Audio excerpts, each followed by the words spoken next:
On behalf of the men and women of the 410th Bombardment Wing, we would like to welcome you to the 1989 K.I. Sawyer Air Force Base Open House and Air Show.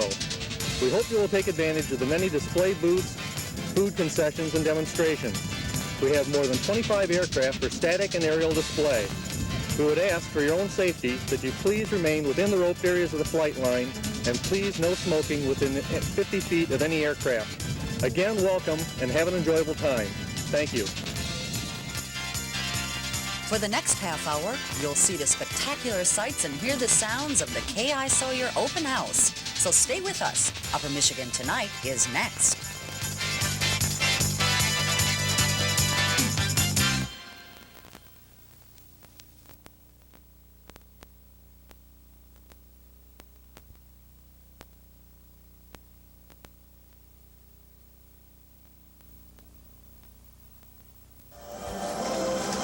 Welcome to Upper Michigan Tonight.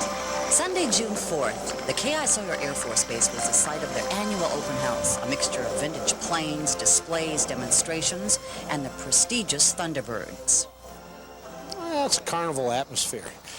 So they're out to see the airplanes, very impressive with the air shows, and hit all the food booths and get the souvenirs, and just it's a picnic atmosphere. So it's fun. Isn't it different things to different people? Like the mechanics are just oohing and ahhing over this plane right here. Oh, you bet. A lot of people are oohing and ahhing over this bird, including me. If we ever get to B2, that's going to be the new ooh and ah. So every time something new comes out, they like to see it. And why not? That's after all, the aircraft belong to the public. They allow us to fly them. You're going to see a lot of demonstrations out here from the fire departments and all the different sections showing what they do day to day, and they enjoy that. They like people to look at it and see what they do, see what it's all about. Because we're another community, but we're kind of different. But this is a large base. We're third or second largest community in the UP, and definitely different with many fences around many cities. So, but they enjoy people coming in. Makes it nice. Makes a good relationship too.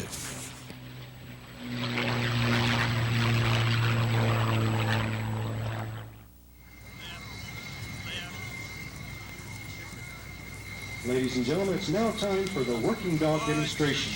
At this time, I'll turn the mic over to Staff Sergeant Mark Boone. The military working dog's unique capabilities are used by security police to help defend air bases and resources, and to help enforce military laws and regulations. The amount of money these dogs in front of you are worth today varies from $12,000 to $40,000. They stand still and don't move, the dog will just run right past them or not attack at all. As you can see, our dogs are trained otherwise.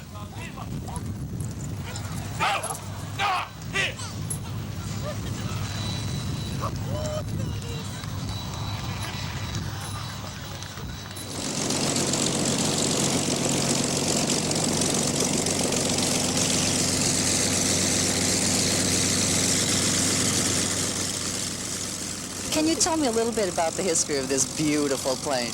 Well, it was built in 1944, and back in 1941 when we were attacked here, this plane and the Wildcat were the only two planes that we had. Were the foremost planes that we had.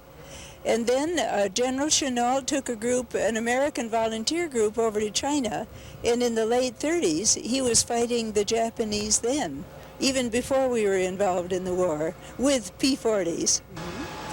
But the fascinating history behind how it got to be pink, I think, is a great story itself. Isn't it, though? Then when I found that it truly is a camouflage color, I was just thrilled.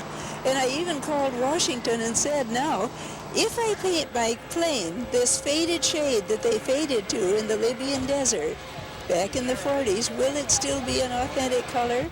And Bob McCash said, well, yes, Susie, it will, but must you? And of course, you used to fly planes yourself or ferry them in World War II? I wanted to get into the Ferry Command in the WASPs. We were the Women's Air Force Service pilots, but I was too young to get in the ferrying part. That part was closed. So I went on, and I went on with instruments, and I was a back-to-service test pilot on AT-6s. But I always wanted to fly pursuit planes. Then when did you start flying it? I found it in 1973, and then until 1976 we were rebuilding it, and then I started flying it. Can you tell me what it's like to get in, to go up, to do the tricks and the stunts that you do in the air?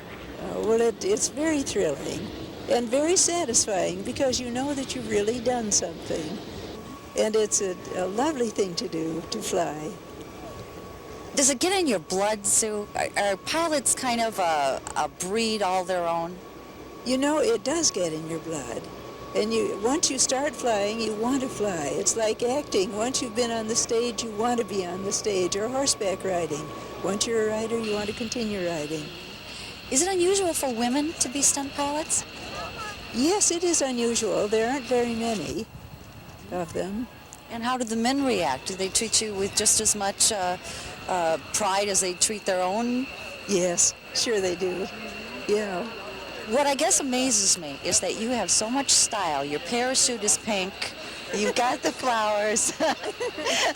Are you trying to make this plane almost feminine? In a way, sure. That's why it smiles instead of the gruff look that they usually have. Is this your past, present, and future? Probably. Probably. With a few other things mixed in.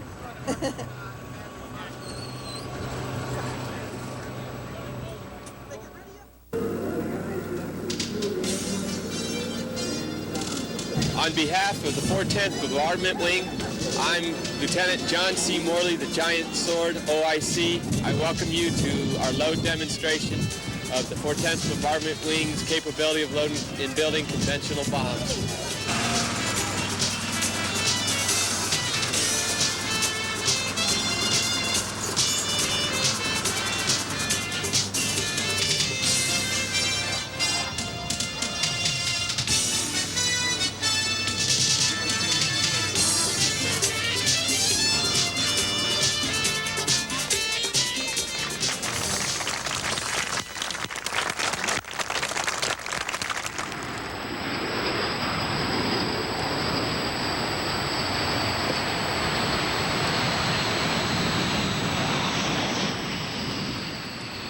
Well, the B-1 generates a lot of interest anywhere we go because it is a new airplane.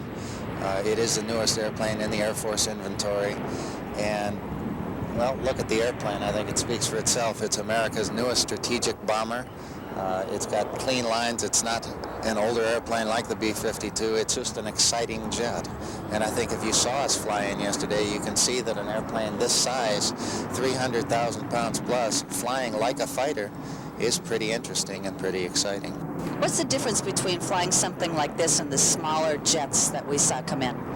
Well, in this airplane here flies an awful lot like those little airplanes. The only difference is we can't pull a lot of G. We're a big airplane. Although we look fairly small, we're 148 feet long, and with the wing swept fully forward for the takeoff and landing position, we're still almost 140 feet in width. Now, when we sweep our wings fully aft, we're only about 79 feet wide, which makes us a very, very small target, if you will. So in terms of differences or ways we're different from the little airplanes, we fly a lot like they do. We just can't pull a lot of G because we are still a very big airplane. We're in the same weight class as the B-52 that we're designed to replace.